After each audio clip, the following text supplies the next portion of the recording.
8 Oktober tahun 2025 sebuah tanggal yang mungkin akan kita ingat sebagai hari penentuan masa depan sepak bola Indonesia. Di Stadion Megah di Tanah Arab, skuad Garuda akan memulai perjalanan hidup mati menuju Piala Dunia ke-2026. Lawan pertama, raksasa Asia, Arab Saudi. 3 hari kemudian, kita sudah harus melawan Irak. Dan di antara jadwal yang begitu padat itu, ada satu fakta pahit yang diungkap oleh mantan pelatih kita, Shin Tae, yang peluang lolos Garuda bahkan tak sampai 30%. Benarkah sesulit itu? Atau justru inilah saatnya sejarah kembali kita tulis? Shin Tae yang sebut tantangan timnas Indonesia lebih berat di putaran 4, ini alasannya tergabung di grup B. Skuad Garuda bakal memperebutkan satu tiket otomatis ke Piala Dunia ke-2026. Syaratnya, tim asuhan Patrick Kluivert itu harus finish di atas timnas Arab Saudi dan timnas Irak. Pasalnya, hanya juara grup yang berhak meraih tiket ke Piala Dunia 2026 di Amerika Serikat, Kanada, dan Meksiko. Menurut jadwal, Indonesia akan bertemu Arab Saudi pada 8 Oktober sebelum bersua Irak 3 hari kemudian. Sedangkan pertandingan terakhir akan mempertemukan tuan rumah Arab Saudi dan Irak pada 14 Oktober. Terkait peluang lolos ke Piala Dunia, Shin Tae yang baru-baru ini turut memberikan komentarnya. Mantan pelatih timnas Indonesia itu menilai tantangan tim merah putih di putaran keempat akan lebih berat. Bahkan, Shin Tae yang menilai putaran keempat akan lebih sulit dibandingkan dengan fase sebelumnya. Menurut pelatih asal Korea Selatan itu, kans lolos Indonesia bahkan tidak mencapai 30%. Kalau boleh jujur, peluangnya tidak sampai 30%. Kata Shin Tae yang dalam wawancara di kanal YouTube Jackpot milik mantan penerjemah timnas Indonesia, Jong Seok Seo. Mungkin penggemar Indonesia tidak setuju dengan pendapat saya, tapi secara objektif peluangnya kecil, tambahnya. Shin Tae yang kemudian menjelaskan alasan perjuangan Indonesia akan lebih sulit di putaran keempat. Menurutnya, Indonesia memiliki kerugian dari sisi persiapan dibandingkan dengan dua pesaingnya. Sementara Arab Saudi mendapat banyak keuntungan dari jadwal pertandingan dan status tuan rumah. Semua harus bertanding 3 kali dalam 9 hari. Tim pot 1 istirahat setelah melawan tim pot 3, biasanya 4-5 hari. Jadi, mereka istirahat cukup setelah satu pertandingan. Kemudian bersiap untuk laga terakhir. Pot 1 jauh lebih untung. Kemudian yang lebih penting, Arab Saudi tidak punya pemain dari luar negeri abroad. Jadi mereka bisa mengatur jadwal liga untuk mengumpulkan pemain selama 7-10 hari sebelumnya. Ini dugaan pribadi saya. Jika menang di laga pertama, mereka kemungkinan besar akan lolos karena tinggal seri atau menang di laga berikutnya, ucap Shin. Berbeda dengan Arab Saudi, Indonesia saat ini dihuni oleh banyak pemain yang berkarier di Eropa.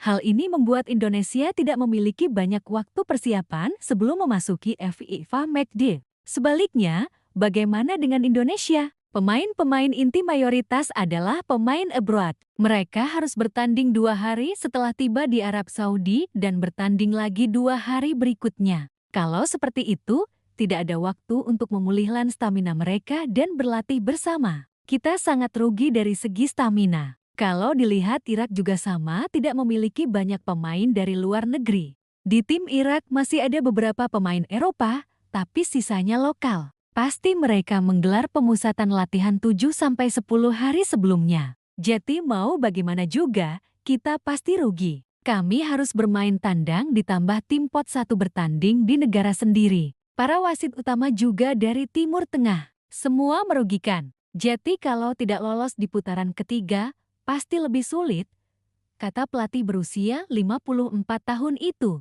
Perjalanan timnas Indonesia menuju putaran keempat kualifikasi Piala Dunia 2026 adalah kisah yang penuh peluh, darah, dan air mata. Mulai dari babak kedua yang mempertemukan Indonesia dengan tim-tim tangguh seperti Jepang dan Vietnam, hingga babak ketiga yang menjadi ajang pembuktian bahwa skuad asuhan Patrick Kluivert bukan hanya tim penggembira di level Asia. Di putaran ketiga, Indonesia sukses mengamankan posisi 2 besar di grupnya, sebuah pencapaian yang jarang terjadi dalam sejarah sepak bola nasional. Euforia pun memuncak dan para pendukung Garuda mulai berani bermimpi. Namun, di balik optimisme itu, ada realitas keras. Putaran keempat bukan sekadar ujian, melainkan medan perang yang sesungguhnya. Putaran keempat kualifikasi Piala Dunia 2026 memiliki format yang lebih kejam dibanding fase sebelumnya. Hanya juara grup yang otomatis mengamankan tiket ke Piala Dunia. Runner-up, mereka harus melalui babak playoff yang syarat tekanan. Indonesia tergabung di grup B bersama Arab Saudi pot 1, tuan rumah babak akhir. Irak pot 2, tim dengan sejarah panjang di sepak bola Asia. Indonesia pot 3, kuda hitam yang haus prestasi. Dengan jadwal yang padat 3 pertandingan dalam 9 hari, setiap kesalahan akan sangat fatal. Dan lawan-lawan Indonesia bukanlah tim sembarangan. Arab Saudi pernah menjadi langganan Piala Dunia, sementara Irak memiliki reputasi sebagai tim yang sulit ditaklukkan, terutama di Asia Barat. Shin Tae-yang bukanlah sosok asing bagi publik sepak bola Indonesia. Pelatih asal Korea Selatan ini telah membawa timnas Indonesia melangkah jauh di berbagai ajang internasional, termasuk Piala Asia dan SEA Games. Namun, kali ini ia berbicara dari luar lapangan, memberikan pandangan yang cukup mengejutkan. Peluang Indonesia untuk lolos langsung ke Piala Dunia 2026 di putaran keempat tidak sampai 30%. Pernyataan ini disampaikan Shin dalam wawancara di kanal YouTube Jackpot, milik mantan penerjemah timnas Indonesia, Jong Seok Seo. Kalimat itu sontak memicu perdebatan di kalangan fans Garuda. Sebagian menilai Shin terlalu pesimis, sementara yang lain melihatnya sebagai bentuk kejujuran seorang pelatih berpengalaman yang memahami kerasnya kompetisi di Asia.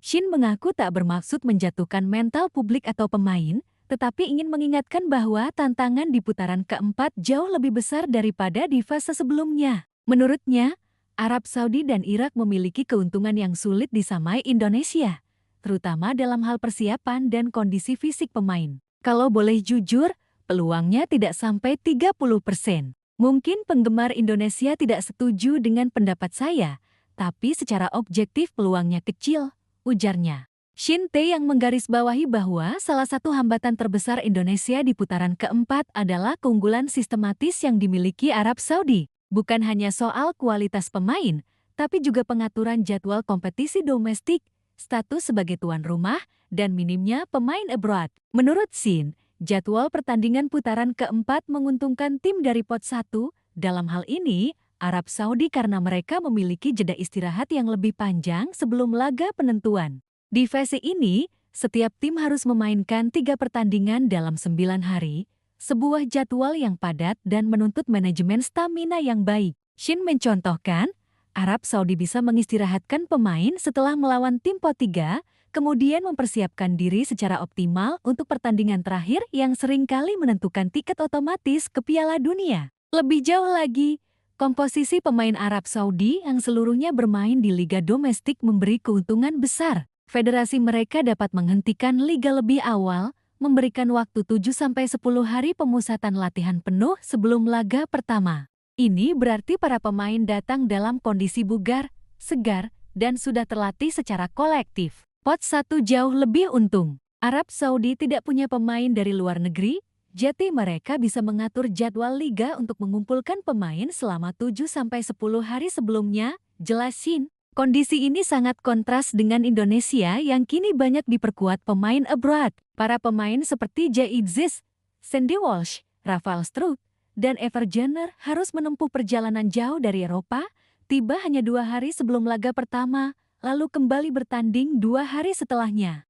Bagi Shin, situasi seperti ini membuat Garuda tertinggal dalam hal stamina, adaptasi iklim, dan latihan taktik. Meskipun sorotan utama Shin Tae yang tertuju pada Arab Saudi, ia juga mengingatkan bahwa Irak bukanlah lawan yang bisa diremehkan. Secara historis, Irak adalah tim yang punya mental juara di level Asia. Mereka pernah menjadi kampiun Piala Asia 2007 dan memiliki tradisi kuat dalam mengembangkan talenta lokal. Shin menjelaskan bahwa komposisi pemain Irak mirip dengan Arab Saudi dari segi ketersediaan waktu persiapan. Meski beberapa punggawa mereka berkarir di Eropa seperti Zidane Iqbal yang sempat membela Manchester United dan kini bermain di Belanda, sebagian besar skuad Irak berasal dari liga lokal. Artinya, Federasi Irak bisa mengatur jeda kompetisi domestik dan menggelar pemusatan latihan minimal 7-10 hari sebelum pertandingan. Di tim Irak masih ada beberapa pemain Eropa, tapi sisanya lokal. Pasti mereka menggelar pemusatan latihan 7-10 hari sebelumnya, ujar Shin. Keunggulan lainnya adalah adaptasi cuaca dan lingkungan. Irak sudah terbiasa bermain di iklim panas dan kering, mirip dengan kondisi yang akan dihadapi di Arab Saudi pada bulan Oktober. Hal ini membuat mereka tidak perlu beradaptasi panjang seperti Indonesia yang sebagian besar pemainnya datang dari Eropa dengan suhu jauh lebih dingin. Shin juga menyoroti faktor pengalaman tandang. Irak kerap tampil tangguh di laga UAE kawasan Timur Tengah. Bahkan, mereka punya catatan positif menghadapi Arab Saudi di beberapa pertandingan terakhir.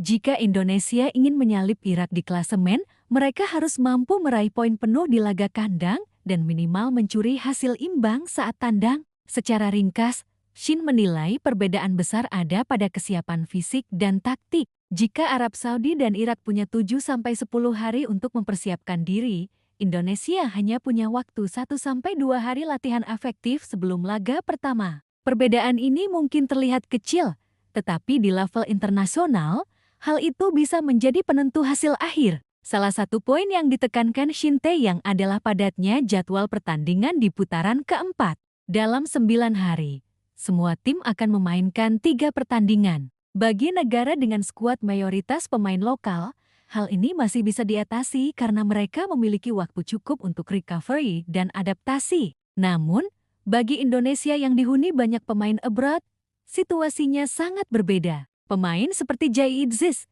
Sandy Walsh, Ragnar Oratmangun, hingga Tom Hye harus menempuh perjalanan jauh dari Eropa menuju Arab Saudi hanya untuk langsung bertanding 2 hari kemudian. Shin menegaskan, kondisi ini membuat stamina pemain Indonesia akan terkuras lebih cepat. Belum lagi jika pertandingan berjalan intens, tekanan lawan tinggi, dan suhu udara di Timur Tengah cukup ekstrem. Minimnya waktu latihan bersama sebelum laga juga membuat chemistry dan koordinasi tak bisa diasah maksimal. Shin Tae yang tidak menutup mata bahwa di level kualifikasi Piala Dunia, faktor non-teknis sering berperan. Ia secara belak-belakan menyebut bahwa para wasit utama di putaran keempat mayoritas berasal dari kawasan Timur Tengah. Menurutnya, hal ini secara tidak langsung menguntungkan tim seperti Arab Saudi yang menjadi tuan rumah. Dalam pertandingan krusial, keputusan kecil seperti pelanggaran di area berbahaya, kartu kuning, atau gol yang dianulir bisa berdampak besar terhadap hasil akhir. Selain itu, status tuan rumah memberikan keuntungan lain seperti adaptasi cuaca lebih cepat bagi pemain tuan rumah, dukungan penuh penonton lokal yang menekan mental tim lawan, kontrol jadwal latihan dan lapangan sesuai keinginan tim tuan rumah. Shin menilai bahwa kombinasi semua faktor ini membuat jalan Indonesia untuk merebut posisi puncak grup menjadi semakin berat, meski secara kualitas permainan Indonesia tidak kalah jauh dari 2 rival utamanya.